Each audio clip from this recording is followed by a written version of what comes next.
Hello दोस्तों, कैसे हो आप सब लोग। जैसा कि दोस्तों अपन संविधान सभा की बात कर रहे थे और अपनी संविधान सभा में हम लोगों ने कैबिनेट मिशन के द्वारा जो भारत में संविधान सभा के निर्माण की जो एक चुनावी प्रक्रिया थी उसके बारे में जानकारी अवेलेबल मैंने आपको करा दी थी। और अब उससे आगे की अपन बात करते हैं। देखो दोस्तों, 1946 का जो कैबिनेट मिशन था उसमें लगभग संविधान सभा के चुनाव की प्रक्रिया के सभी रास्ते क्लियर हो चुके थे। और अपनी अपन इस वीडियो में आज जो बात करेंगे वो बात करेंगे संविधान सभा की चुनाव प्रक्रिया की। जैसा कि मैंने बताया था कि कैबिनेट मिशन ने 10 लाख की जनसंख्या पर एक सीट का आवंटन किया था, यानी कि 10 लाख की जनसंख्या पर संविधान सभा का एक सदस्य चुना जाएगा। अब वो सदस्य किस प्रकार चुना जाएगा इस प्रक्रिया के बारे में अपन अपनी इस वीडियो में देखेंगे। देखो दोस्तों, अगर हम उस समय के भारत की बात करें तो उस समय का भारत मुख्य रूप से दो भागों में विभक्त था। एक वह राज्य जिन पर ब्रिटिश शासन का अधिकार था और दूसरे देसी रियासतें। और इन दो क्षेत्रों के अंतर्गत जितने भी प्रांत आते थे उन प्रांतों में से संविधान सभा की कुल 389 सीटों पर चुनाव कराए गए, यानी 389 सीटें अवेलेबल कराई गई। ये कुल सीटें थी पूरे भारत में 389। इनको 389 ना बोलकर आप ऐसे बोलोगे ना 389, वो थोड़ा सरल रहेगा, याद करने में भी थोड़ा आसान रहता है। 389 कि संविधान सभा की कुल कितनी सीटें थी? 389, 389। अब इन 389 सीटों का वर्गीकरण है वो जरा आप देख लेते हैं। देखो, इन 389 में से 292 सीट यानी 292 सीटें प्रांत से ली गई थी। चीफ कमिश्नरी क्षेत्र, यह भी जानना बहुत जरूरी है। देखो देखो चीफ कमिश्नरी क्षेत्र जैसे कि वर्तमान के अपने केंद्र शासित प्रदेश और स्वतंत्रता से पहले ब्रिटिश शासन के अंतर्गत भारत में 4 चीफ कमिश्नरी क्षेत्र थे, जैसे कि दिल्ली हुआ, कुर्ग हुआ, अजमेर हुआ और बलूचिस्तान हुआ। ये 4 केंद्र शासित प्रदेशों की तरह ही थे वर्तमान में, जिनको बोला जाता था चीफ कमिश्नरी क्षेत्र। देसी रियासतें यानी वह रियासतें जिन पर देसी राजाओं का शासन था। किनका शासन था? देसी राजाओं का शासन था। और ऐसी रियासतों की संख्या भारत में 93 थी, यानी कि 93 ऐसी सीटें थी जिन पर देसी राजाओं का शासन था।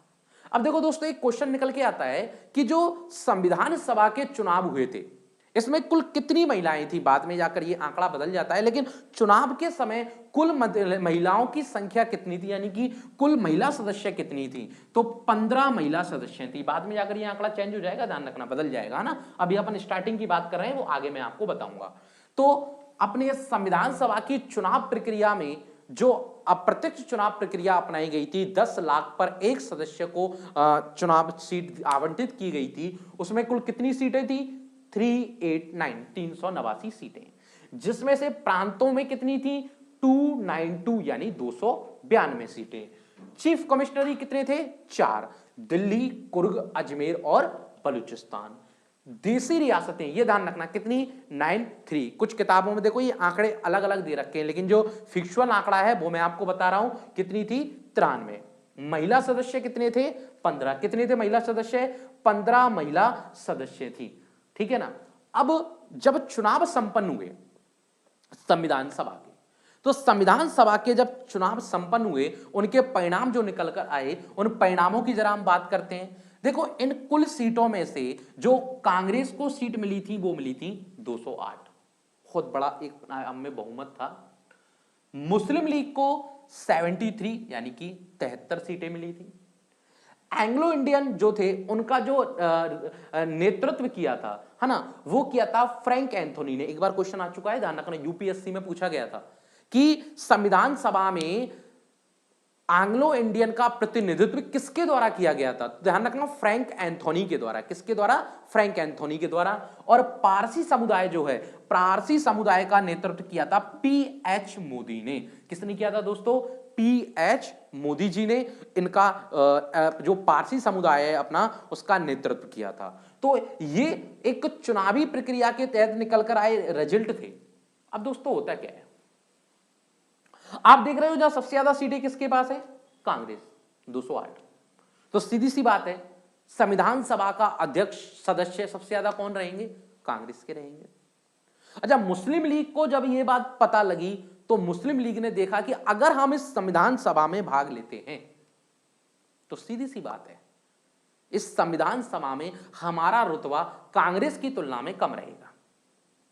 और यही कारण था कि उसने संविधान सभा का विरोध कर दिया, यानी संविधान सभा को अमान्य घोषित कर दिया और वह अपने 73 सदस्यों के साथ संविधान सभा से अलग हो गई। वो मैं आगे आपको अभी बताऊंगा।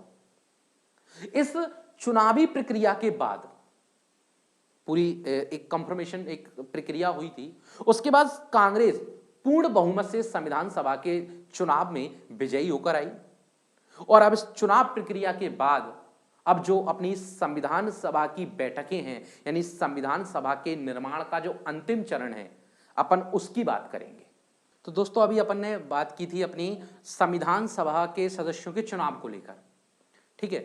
तो संविधान सभा के सदस्यों का चुनाव किस प्रकार हुआ, कितने सदस्य किस प्रांत में से चुनकर आए, ये सारी बातें अभी अपन ने क्लियर करी थी। अब संविधान सभा के सदस्यों के चुनाव के बाद हम बात करेंगे अपनी संविधान सभा की बैठकों की। जैसा कि दोस्तों अपन सब लोग जानते हैं कि अपने संविधान सभा की जो प्रथम बैठक हुई थी वो 9 दिसंबर 1946 को हुई थी और इस प्रथम बैठक में संविधान सभा के सबसे बुजुर्ग और सबसे अनुभवी सदस्य सच्चिदानंद सिन्हा को इसका अस्थायी सदस्य बनाया गया था। लेकिन दोस्तों, जैसा कि अपन सब जानते हैं कि इस प्रथम बैठक को मुस्लिम लीग के द्वारा एक तरह से अमान्य घोषित कर दिया गया था और मुस्लिम लीग ने इस बैठक में भाग नहीं लिया था। इस कारण यह बैठक विफल रही और इसके बाद दूसरी जो बैठक है वो 11 दिसंबर 1946 को हुई थी, जिसमें डॉक्टर राजेंद्र प्रसाद को सर्व मान्यता से इस संविधान सभा का स्थायी सदस्य नियुक्त किया गया। दोस्तों, संविधान सभा का मेन काम था संविधान का निर्माण और संविधान के निर्माण के लिए एक ऐसी व्यक्ति की आवश्यकता थी जो कि एक संवैधानिक सलाहकार बन सके और इसी बात को देखते हुए हमारे वी.एन. राव को भारत की संविधान सभा का संवैधानिक सलाहकार नियुक्त किया गया था। अब दोस्तों, संविधान सभा अपना काम कर रही थी, लेकिन उसी समय संविधान सभा में एक विचार निकल कर आया कि संविधान का उद्देश्य क्या है। कि भाई आप लोग संविधान पढ़ते हैं, संविधान की जो प्रस्तावनाएं अपनी प्रायम्बल है उसमें अपने एक संविधान के प्रमुख बातों को एक प्रारंभिक रूप में ही प्रस्तुत कर दिया गया है और इसी बात को देखते हुए कि आखिर इस संविधान का उद्देश्य क्या होगा, इस उद्देश्य को देखते हुए 13 दिसंबर 1946 को जवाहरलाल नेहरू जी के द्वारा एक प्रस्ताव पारित किया गया जिसे उद्देश्य प्रस्ताव के नाम से जाना जाता है और इस उद्देश्य प्रस्ताव को 22 जनवरी 1947 को संविधान सभा के द्वारा एक्सेप्ट कर लिया गया। क्योंकि दोस्तों देखो, आप सब जानते हैं कि जब भी कोई एक लिखित रूप से कोई प्रारूप तैयार किया जाता है तो सबसे पहले उसके उद्देश्य को साबित किया जाता है और इस उद्देश्य प्रस्ताव में भारत के संविधान के उद्देश्य के बारे में बतलाया गया था और इस उद्देश्य के बारे में बतलाने के कारण ही इस प्रस्ताव को उद्देश्य प्रस्ताव बोला गया, जो 13 दिसंबर 1946 को जवाहरलाल नेहरू जी के द्वारा प्रस्तुत किया गया था और 22 जनवरी 1947 को हमारी संविधान सभा ने इसको स्वीकार किया था। देखो दोस्तों, ये कुछ फिक्चुअल डिटेल्स हैं जिनमें से अक्सर क्वेश्चन आते हैं, पहले दूसरा तीसरा इस तरह से, पहली बैठक दूसरी बैठक उद्देश्य प्रस्ताव संवैधानिक सलाहकार, ये सारी चीजें एक फिक्चुअल तरीके से हैं जो आपको याद रखनी पड़ेगी। अब दोस्तों हम बात करेंगे अपने संविधान सभा से संबंधित कुछ प्रमुख समितियों की। जैसा कि दोस्तों अपन सब लोग जानते हैं कि संवैधानिक प्रक्रिया के तहत संविधान के निर्माण के लिए अलग अलग प्रकार की समितियों का निर्माण किया गया था और इन सभी समितियों में सबसे प्रमुख समिति थी अपनी प्रारूप समिति, जिसे 29 अगस्त 1947 को संगठित किया गया था। प्रारूप समिति यानी संविधान की ड्राफ्टिंग करने वाली समिति। एक तरह से संविधान के खाके को बनाने वाली समिति, और इस प्रारूप के आधार पर ही आगे जाकर यह संविधान तैयार होगा। इस प्रारूप समिति का गठन 29 अगस्त 1947 को किया गया था, और इस 29 अगस्त 1947 को इसका अध्यक्ष जो बनाया गया था वो बनाया गया था डॉक्टर भीमराव अंबेडकर जी को। दोस्तों, अब यहां डॉक्टर भीमराव अंबेडकर जी की बात हो ही रही है तो मैं आपको उनके बारे में एक बात बता देता हूं कि डॉक्टर भीमराव अंबेडकर जी जो हैं वो संविधान सभा की ढाका की सीट से जीत कर आए थे। कहां से जीत कर आए थे? ढाका की सीट से। लेकिन आपको पता होना चाहिए कि 1947 में आजादी के बाद बंटवारा हुआ, और उस बंटवारे में जो ढाका है वो पूर्वी पाकिस्तान यानी कि बांग्लादेश वर्तमान का है, वहां चला गया था। और इसी बात को ध्यान में रखते हुए फिर डॉक्टर भीमराव अंबेडकर जी को पूना की सीट से मनोनीत किया गया, और पूना की सीट से जीत के आने के बाद उन्हें संविधान सभा में शामिल किया गया था। तो पहले कहां से जीते थे? ढाका से। ढाका बांग्लादेश यानी पूर्वी पाकिस्तान में चला गया था। उसके बाद वो कहां से रिप्रेजेंट हुए थे? पूना की सीट से। कौन? डॉक्टर भीमराव अंबेडकर, जिन्हें प्रारूप समिति का सदस्य बनाया, अध्यक्ष बनाया गया था। इस प्रारूप समिति के और भी कई सदस्य थे, जैसे के.एम. मुंशी जी हैं, मोहम्मद सादुल्ला खां हैं, ए.के. स्वामी अय्यर हैं, डीपी खेतान। देखो डीपी खेतान जी के आगे मैं स्टार लगा देता हूं, जरा ये आपको ध्यान रहेगा। डीपी खेतान जी की संविधान सभा की निर्माण प्रक्रिया के समय मृत्यु हो गई थी, और उनकी मृत्यु के बाद उनका स्थान लिया था टी.टी. कृष्णाचारी ने। किसने लिया था दोस्तों? टी.टी. कृष्णाचारी ने। ठीक उसी प्रकार बी.एल. मित्र जी, ये भी बीच में ही संविधान सभा से अलग हो गए थे, और इनका स्थान लिया था एन. माधवन ने। अगले सदस्य हैं गोपाल स्वामी अयंगर। तो कुल मिलाकर दोस्तों ये सारे सदस्य हैं जो कि प्रारूप समिति के अंतर्गत थे। प्रारूप समिति के बाद हम कुछ प्रमुख समितियों की बात करेंगे। सारी समितियां मैं आपको नहीं बता रहा, लेकिन वह समितियां जिनमें से अक्सर क्वेश्चन पुटअप होता है वो सारी समितियों के बारे में मैं आपको यहां एक बार बता देता हूं। जैसे सबसे पहले आती है संघ संविधान समिति। देखो दोस्तों, यहां संघ आ जाए, संघ आते ही आपको टिक कर देना है जवाहरलाल नेहरू। संघ संविधान समिति के अध्यक्ष थे जवाहरलाल नेहरू। झंडा समिति, बहुत इंपोर्टेंट क्लॉज है, कई किताबों में झंडा समिति का अध्यक्ष जे.बी. कृपलानी को दे रखा है, बिल्कुल गलत। वो किसी भी प्रकार से एसोसिएट नहीं थे। ये लूसेंट जैसी बुकों में काफी किताबों में दे रखा है, जो बिल्कुल गलत है। झंडा समिति के अध्यक्ष थे डॉक्टर राजेंद्र प्रसाद। प्रांतीय संविधान समिति, वल्लभ भाई पटेल की प्रांतों में। इस प्रांतीय संविधान समिति के बाद मूल अधिकार व अल्पसंख्यक समिति, इसके भी अध्यक्ष थे डॉक्टर वल्लभ भाई पटेल। रियासत समिति राजेंद्र प्रसाद। संघ शक्ति समिति, जैसे मैंने अभी बताया था, संघ संविधान समिति जवाहरलाल नेहरू, और संघ शक्ति समिति भी जवाहरलाल नेहरू जी हैं। संचालन समिति की सीधी सी बात है, संविधान सभा के अध्यक्ष थे कौन? राजेंद्र प्रसाद, तो संचालन भी यही करेंगे, तो डॉक्टर राजेंद्र प्रसाद। मूल अधिकार, देखो मूल अधिकार की दो समितियां हैं, एक मूल अधिकार और अल्पसंख्यक समिति जिसके अध्यक्ष कौन है? वल्लभ भाई पटेल। इधर मूल अधिकार उप समिति, ये जे.बी. कृपलानी जी यहां आएंगे, झंडा समिति में नहीं है, ध्यान रखना। झंडा समिति डॉक्टर राजेंद्र प्रसाद, और मूल अधिकार उप समिति जे.बी. कृपलानी। सर्वोच्च न्यायालय समिति एस. वरदाचियार। संविधान के सर्वोच्च न्यायालय समिति के अध्यक्ष कौन थे? एस. वरदाचियार। अल्पसंख्यक समिति एस.सी. मुखर्जी। ध्यान रखना, बहुत इंपोर्टेंट क्लॉज है कि संविधान में अल्पसंख्यक समिति के अध्यक्ष कौन है? एच.सी. मुखर्जी। और पूर्वोत्तर राज्य सीमा, जो अपने पूर्वी राज्य हैं, 7 सिस्टर हैं, इनकी सीमाओं को लेकर जो समिति बनी थी पूर्वोत्तर राज्य सीमांत समिति, इसके अध्यक्ष थे गोपीनाथ बारदोलाई। कौन थे? गोपीनाथ बारदोलाई। अब दोस्तों ऐसा है कि लगभग अक्टूबर 1947 के समथिंग अपना संविधान एक फेरी रूप से तैयार हो चुका था। कैसे तैयार हो चुका था? फेरी रूप से तैयार हो चुका था, और उसकी ड्राफ्टिंग की जा रही थी।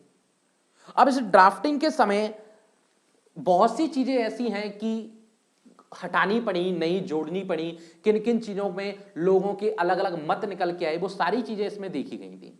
क्योंकि देखो, कोई भी आम राय बने बगैर हम किसी भी संविधान को रिपब्लिक नहीं कर सकते।